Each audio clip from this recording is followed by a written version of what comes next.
Hindi si Alden at hindi rin si Daniel Padilla ang may-ari ngayon ng puso ni Catherine Bernardo.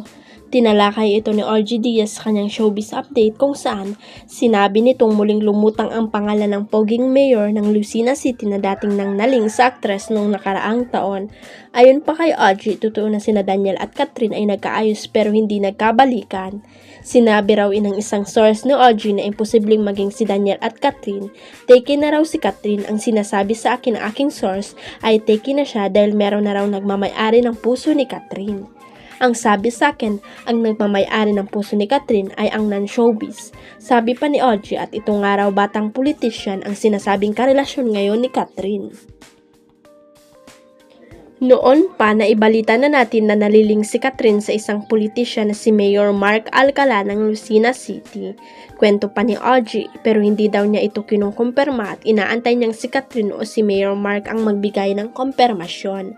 Ang sabi sa akin ng aking source, minsan si Mark daw ang pumupunta sa Manila lumuluwas at minsan naman si Catherine ang pumupunta sa Lucena, ani RG.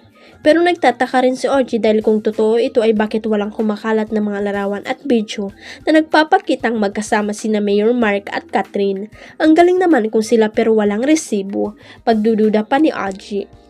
Hindi ito confirm basta iyan lang ang nakarating sa atin. Ang importante sa kanila nating marinig sa Ana kung ano ba ang totoo, sabi ni RG.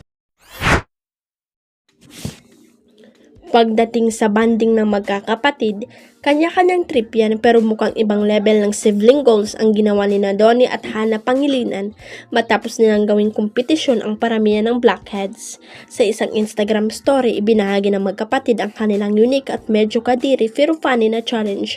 Naglagay sila ng blackhead removing patch at nag-contest kung sino ang may pinakamaraming natangkal at hindi lang yan, nagpapulpa sila sa mga fan. Siyempre, iba-iba ang reaksyon ng netizen, may mga natawa, may nandiri, pero ang karamihan, still kinikilig kasi si Donnie yan, besh.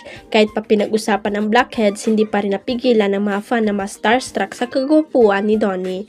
At sa sumunod na update ni Donnie, mas lalo pang lumala ang kakulitan. Sabi niya, update, we put it wrong but I still won. Hay nako, competitive.